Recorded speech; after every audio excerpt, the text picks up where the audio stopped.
Welcome to the Bo Benson Show. If you like conspiracy theories, you like what's going on in the government, you like to learn about secret societies, you like to learn about Jehovah Witnesses, this is the perfect channel for you. Please subscribe and make a comment. Welcome to the Bo Benson Show. Okay, so this video is going to be about the connections between Jehovah Witnesses and Russia and spies. So let's go back to what most people know about Jehovah Witnesses in Russia. We know that Jehovah Witnesses have been banned by Russia. And we know that the Russian government has said that Jehovah Witnesses are a terrorist organization. Now, it doesn't seem to make a whole lot of sense. Why on earth is the Russian government saying that the Jehovah Witnesses are basically spies and they're a terrorist organization? Now, that doesn't make a lot of sense to you or me, but it does to the Russian government. And it would make sense to you if you knew the Russian history with Jehovah Witnesses. But I know you don't, because what people think about the Jehovah Witnesses is completely wrong. So first off, the reason why they got the attention of the Russian government is because Jehovah Witnesses were running a money laundering scheme in Russia and got caught using property. That's the real reason that they got banned in Russia currently. And the reason for that is because what they were doing is the Jehovah Witnesses were taking buildings and property and then fixing them up using the local free services of the Kingdom Halls, the people, the Jehovah Witnesses, the door-to-door people, fixing free labor. They would build up the buildings and then sell them for $1 to Watchtower. Okay? Then they would sell the properties and then make the money and then donate it to Watchtower. Now, the problem with this is in Russia, if you are a church, you have to pay taxes in order to preach on their land. That's the agreement that the Jehovah Witnesses, which is Watchtower, made with the Russian government in order to be there. They lied to the Russian government and were stealing from the Russian government, and they got caught.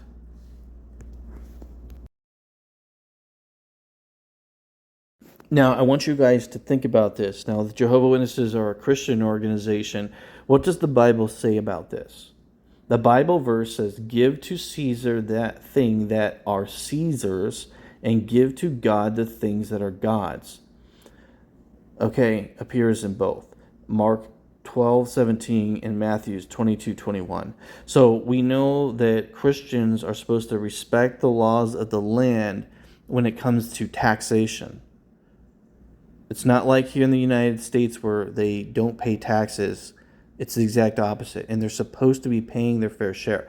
The Bible itself tells them to do this. So why was Watchtower forming this money laundering scheme? Okay, well, let's go ahead, let's stop right there, and then let's learn about Russia and Jehovah's Witnesses. So those of you who pay attention, who know about this, you know that January 15, 2024, Russia's FSB raided Jehovah's Witnesses office and occupied, and I don't know how to say this country's name, but Mariupol. Mariupol, I don't know. But the whole point is this is in Ukraine, and I don't even think that this is a country. I think this is just a territory, like a city. And what happened is the Russians went in there, discovered that they are money laundering, right? Now they're not money laundering to the Jehovah Witnesses headquarters Watchtower. They're money laundering to, get this, Nazi extremist groups. So a military neo-Nazi group in Ukraine, Jehovah Witnesses are funneling money to them. I shit you not. Russia's FSB raids Jehovah's Witness office in occupied Mariupol.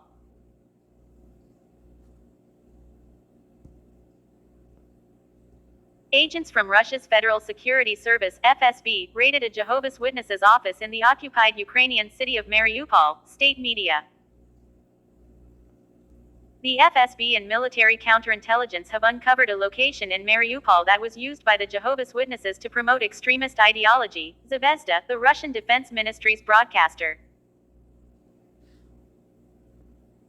In 2017, Russia's top court branded the Jehovah's Witness movement an extremist organization, and members of the religious group have faced prosecution from the authorities. The port city of Mariupol was captured by Russian forces in the spring of 2022 and has been under Moscow's control ever since. Last year, the FSB established a local branch in the occupied region of Donetsk, where Mariupol is located.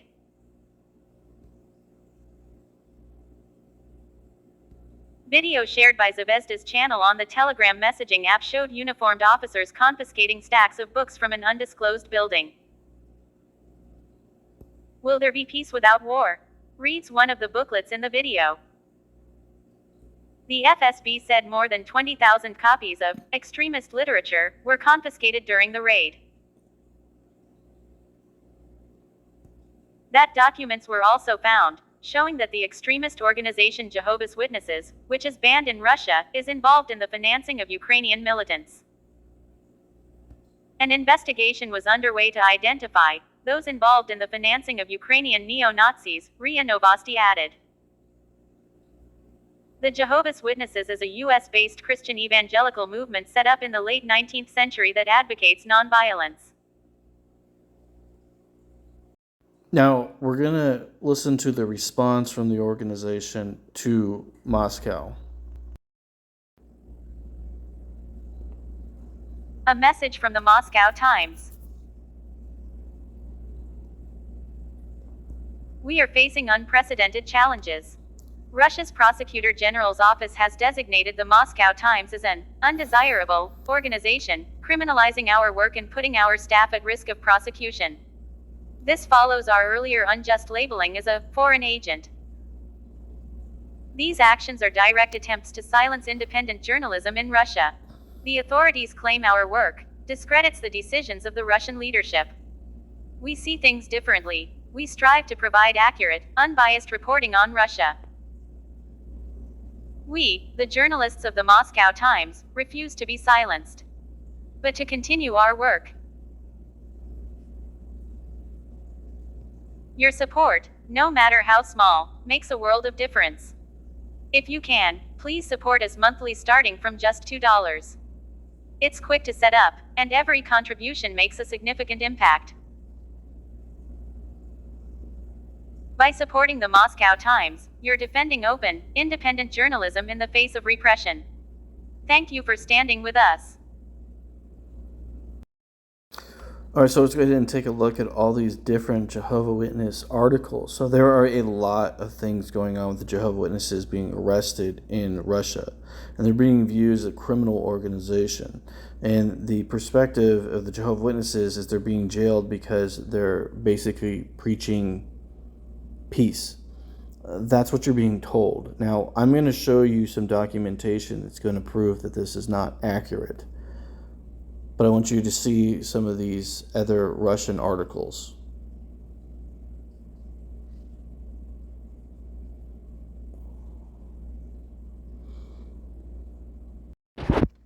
All right, so I want you guys to take a moment and kind of think about what I've said and what we're seeing and what we're hearing. So we're finding out that when Russia invaded Ukraine, that Ukraine had Jehovah's Witness headquarters in Ukraine, was funneling money to these neo-Nazi extremist groups. So for those of you who don't understand what's going on, the neo-Nazi party is huge in Ukraine. There is a huge presence of Nazis in Ukraine. So when the leader of Russia, Putin, is talking about the Nazis, and the U.S. media is saying that this is ridiculous and not true, they're absolutely gaslighting you. There is a huge issue with Nazis in Europe. Neo-Nazi groups, especially in Ukraine, are fully functioning, weaponized units. They are fighting on Ukrainian side. Now, so we're just going to kind of step aside for a minute. I just want you to understand that that is a real thing. And I know when we think of neo-Nazi, you think of little gangs here in the United States. No, these are fully functioning militias in Ukraine. Tanks, weapons, like they're not like the little street gangs that we have here in the United States. It's completely different. So I just think that you should understand that before we continue, because this next stuff is going to blow your mind. FSB claimed Jehovah's Witnesses finance Ukrainian army. The FSB department in the so-called BPR claimed to have discovered documents indicating that Jehovah's Witnesses, banned as an extremist organization in Russia, is allegedly involved in financing the Ukrainian armed forces. During the inspection of the facility, over 20,000 copies of extremist literature were found and seized, as well as official documents containing information about the organization's involvement in financing Ukrainian armed groups, the agency said. According to the agency, as a result of joint activities of the Russian Federal Security Service, military counterintelligence agencies and the Russian Guard, it was possible to establish the place where these papers were stored. The agency added that a series of operational and investigative measures are currently underway to identify individuals involved in financing the Ukrainian army. In 2017, Russia recognized this religious organization as extremist and banned its activities, including in the occupied Crimea. In 2018, the prosecution of Jehovah's Witnesses began in criminal cases. As of August 2023, 25 Jehovah's Witnesses have been prosecuted for their religion, 6 of whom are serving prison terms. Alright guys, well if you guys have thought this is quite interesting, it's absolutely nothing compared to what you're going to see. So you're going to see some KGB files that have been released about the Jehovah's Witness organization and how the KGB had actually infiltrated the hierarchy of the Jehovah's Witness organization. So that means that the Russians had infiltrated the Jehovah's Witness organization all the way up to even the governing body status. So if you guys have been watching this and you've been seeing this, we know that the Skull and Bones, which is the CIA, had created the organization of Jehovah's Witnesses. So the Jehovah's Witnesses is the byproduct of the CIA. Now, the interesting thing is the counter-operative move, the KGB, which is the CIA of Russia, had realized that the United States was using the Jehovah's Witnesses to spy on the Russian people and the Russian government. So the counter-punitive attack from the KGB to the CIA took place, and the KGB started to take over the CIA operatives of the Jehovah's Witnesses and vice versa. It's really interesting, really crazy. And the really interesting thing is you'll see, I'll actually show you the article here in a moment, but you'll find out that some of the Jehovah's Witnesses that were involved with the KGB actually reverted back to Jehovah's Witnesses, and some of the KGB operatives actually turned and joined the Jehovah's Witnesses and started spying on them. It's a crazy spy-on-spy mission. But what I really want you guys to understand is that if you think Jehovah's Witnesses don't get involved in politics, that is retarded. KGB, evangelism, agents and Jehovah's Witnesses in Soviet Ukraine.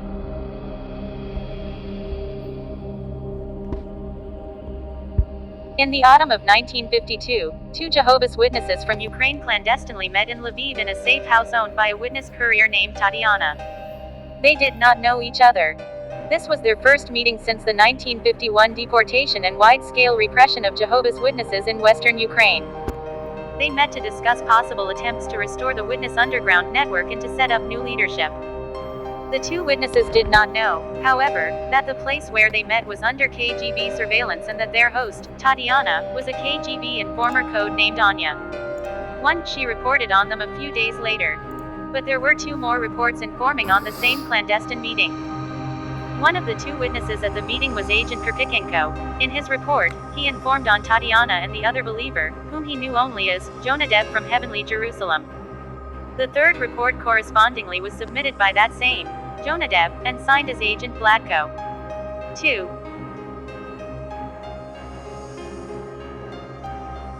For the next 4 years, as part of a KGB secret operation, agents Karpichenko and Vladko traveled all over western Ukraine, holding clandestine prayer meetings and Bible study groups, baptizing, preaching at funerals, and disseminating watchtower literature. However, as we will see, the religious literature was produced by the KGB. Neither ever knew that the other was an agent. Being under deep cover and avoiding encounters with the local militia, they walked at night, slept in train stations or in the forest, and followed all assigned conspiratorial regulations any ordinary witness in the Soviet Union would follow. What made them different from other witnesses was their regular meetings with KGB operative officers and the submission of their agent reports after every journey. They reported on every believer they met, giving names, addresses, and other sensitive information.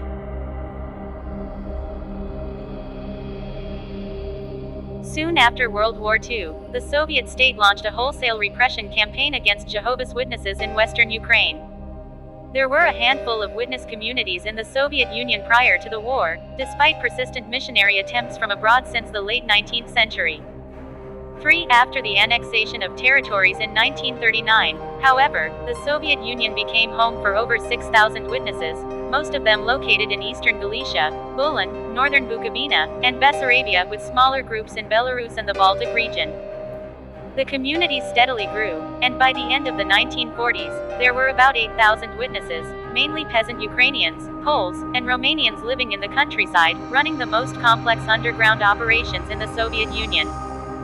Their network of close-knit communities, system of bunkers, hideouts, and underground printing presses, smuggling operations, couriers with coded communication, and other secretive practices distinguished them from other religious organizations functioning in the Soviet Union.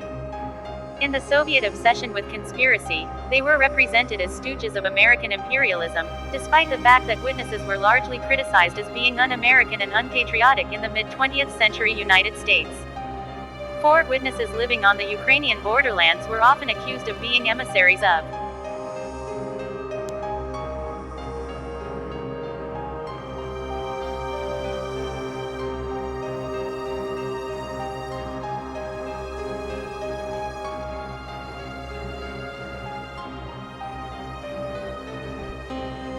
This article reconstructs the history of one KGB operation called Termites. The secret operation was launched by the Ukrainian KGB office in 195T the same year the state organized a large-scale deportation of witnesses from the western borderlands, and it was suspended in 1954, soon after Stalin's death. The operation aimed to infiltrate the Jehovah's Witness underground organization in Ukraine, and later in the entire Soviet Union, and to organize a witness country committee as a covert operation. The plan was designed in such a way that the Soviet Security Service became the head of the Jehovah's Witnesses organization, and the headquarters of the official Watchtower Bible and Tract Society, hereafter the Watchtower Society, located in Brooklyn, became a channel in its counterintelligence operations against the United States.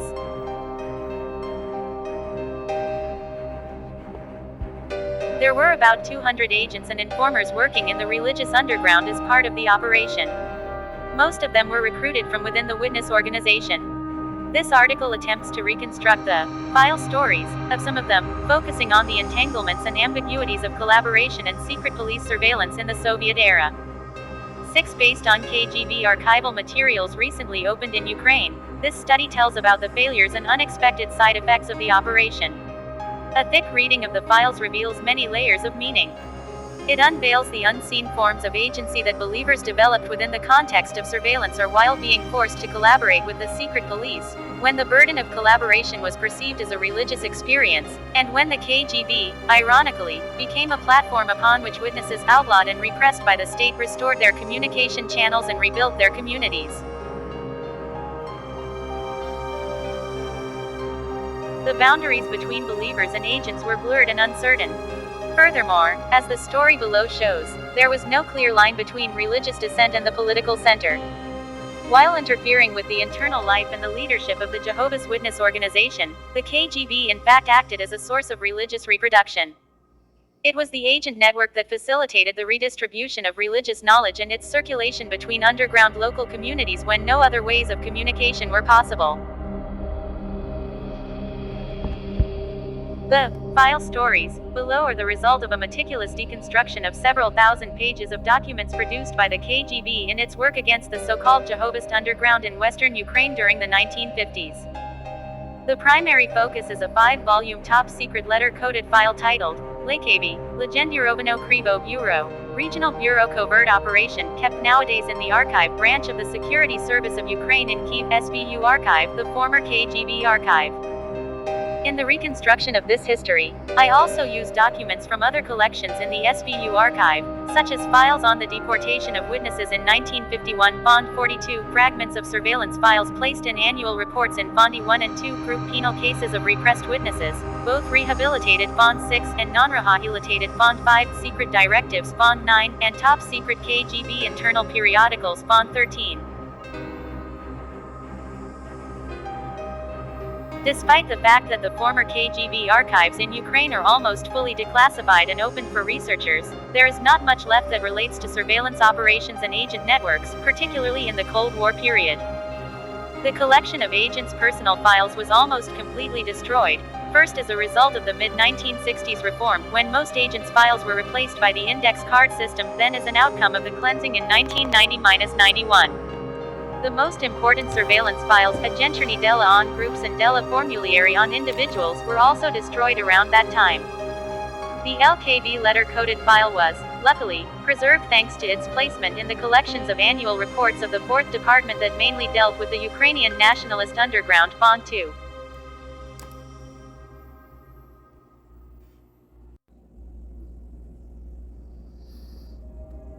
Since the opening of the SVU archive in Ukraine, a range of scholars have approached the KGB files as a source for the history of religion under secret police surveillance. 15. The research done by Hiroaki Kuromiya and Emily Barron best illustrates a careful approach toward such biased and multivocal historical sources, although both scholars have limited their scope to penal files and interrogation protocols. Kuromiya, who was among the first scholars to access the SVU archive, provides a book-length analysis of a 2-volume KGB penal file on the group of Reformed Adventists in Ukraine, tried in 1952. 16. His close reading of interrogation records provides insight into the hidden mechanisms of the secret police in action, distorting statements and fabricating cases to construct an image of an organized, ideological subversion, out of dispersed peasant believers, many of whom were illiterate and who privately practiced their faith within their families. However, his speculation on who was an agent, for an example, based on what seemed to him a suspicious refusal to speak about one of the defendants, which in fact was a quite common practice, looks more like a guess, mainly because he did not have access to any other documents aside from a single case file. In a similar vein, Barron treats KGB interrogation protocols of arrested Jehovah's Witnesses as sites of contestation that offer a valuable window into the relationship between the Soviet state and witnesses and how each saw the other. She also admits the complicated truth value of the documents and the need to see what is said and what is absent in the protocols, for example, implicit signs of coercion during interrogations. 17.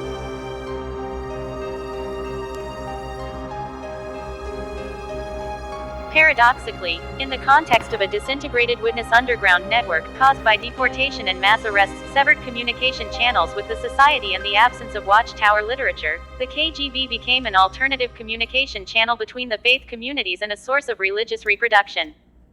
Writing about the dissident political samizdat in the Soviet Union, Sergei Aushakhin argues that the oppositional discourse shared the symbolic field with the dominant discourse. It echoed and amplified the rhetoric of the regime, rather than positioning itself outside of or underneath it. 68. Conversely, this story illuminates the attempts of the secret police to enter the symbolic field of religious dissent and to imitate the oppositional discourse of religious samizdat. But the imitation failed to undermine the power of the religious discourse. The mimicry became the authentic source of religious reproduction when the KGB's imitation was appropriated by believers in their authentic religious context.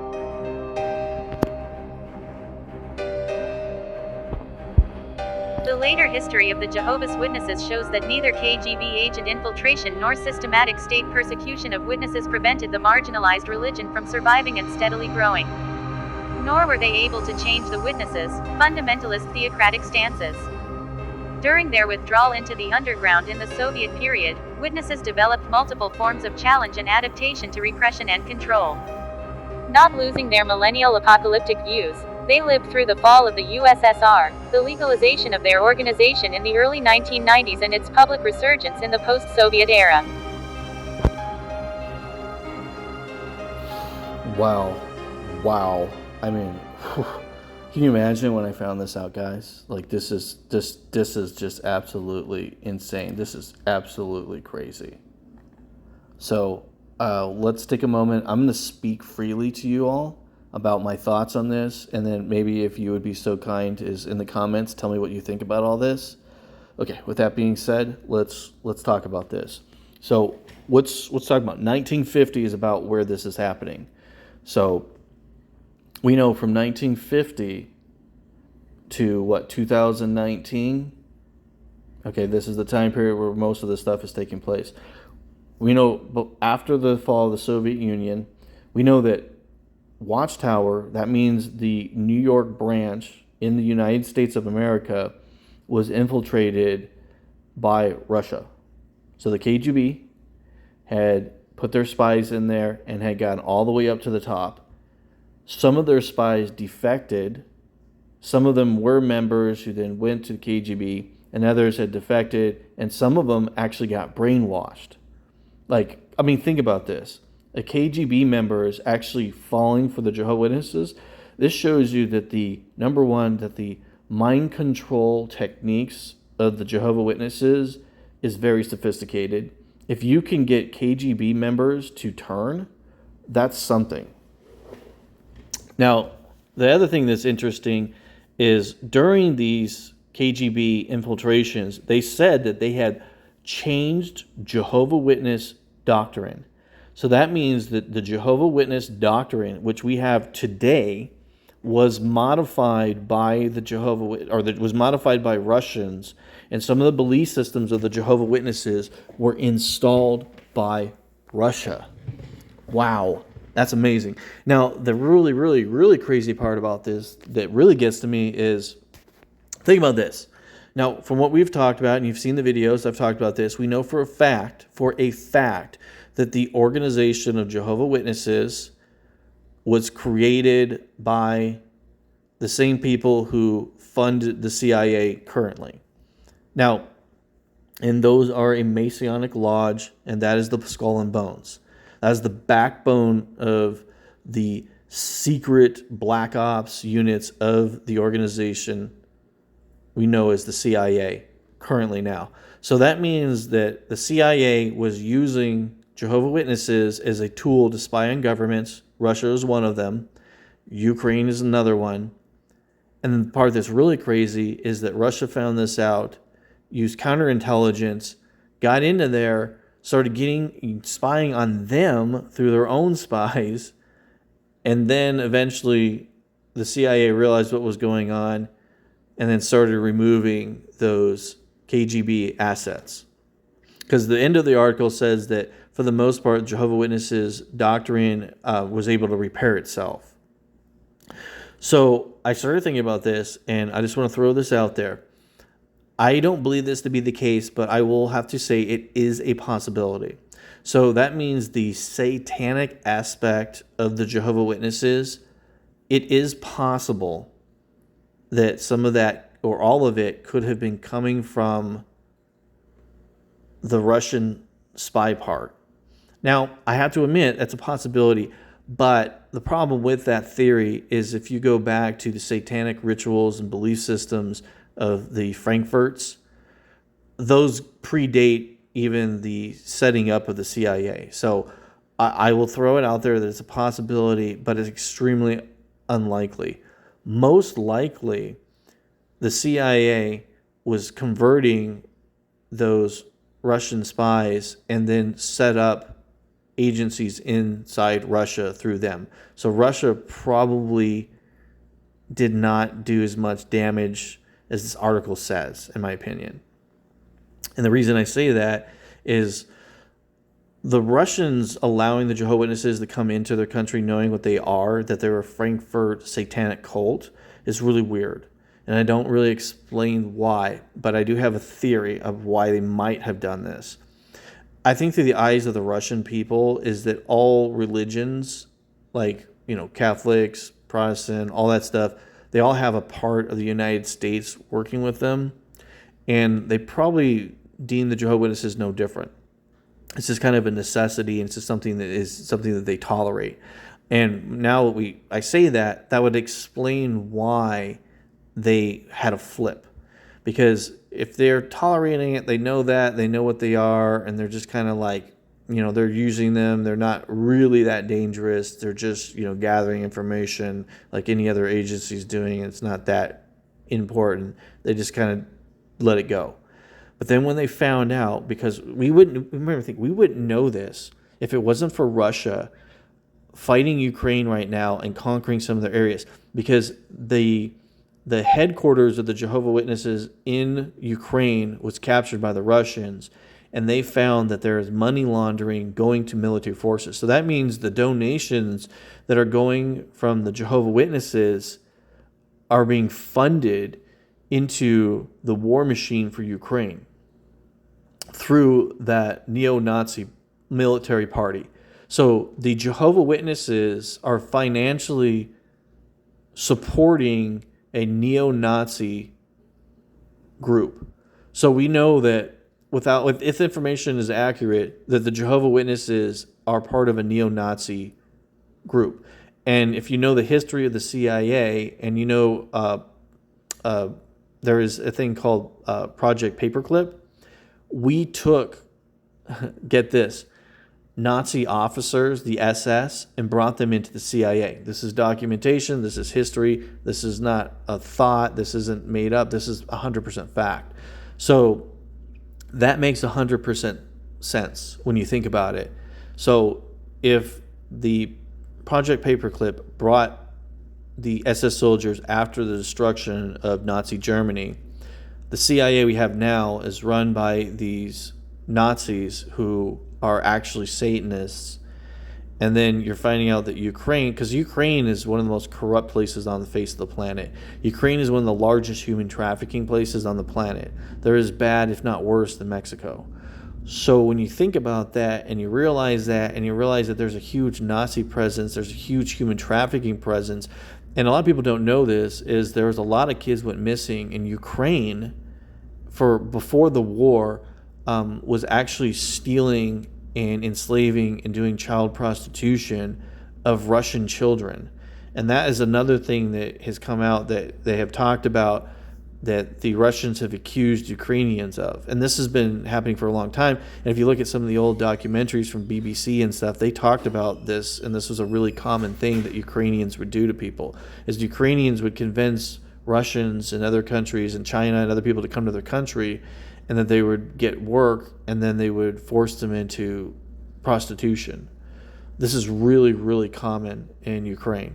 So when I think about this, it starts to make more sense of what's going on. So the Nazis lost. They transferred their power to the United States. The satanic United States CIA operatives then took over what we know as the CIA now, which is supported by the Democrat Party.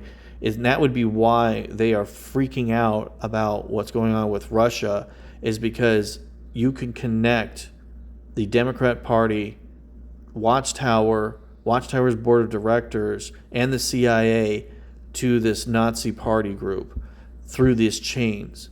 And with Russia sending this stuff out there, it makes a lot of sense why they're doing and saying what they're doing. So we now know that Jehovah Witnesses, currently the Jehovah Witnesses now, is a Nazi party regime.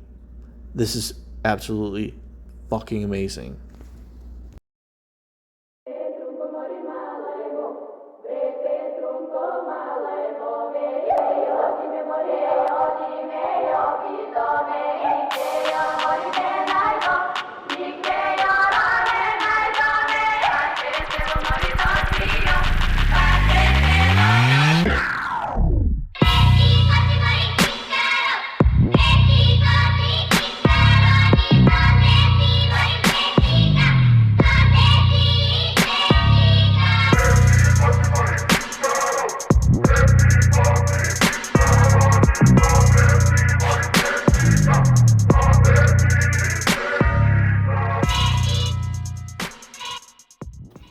I told you I was going to blow your mind.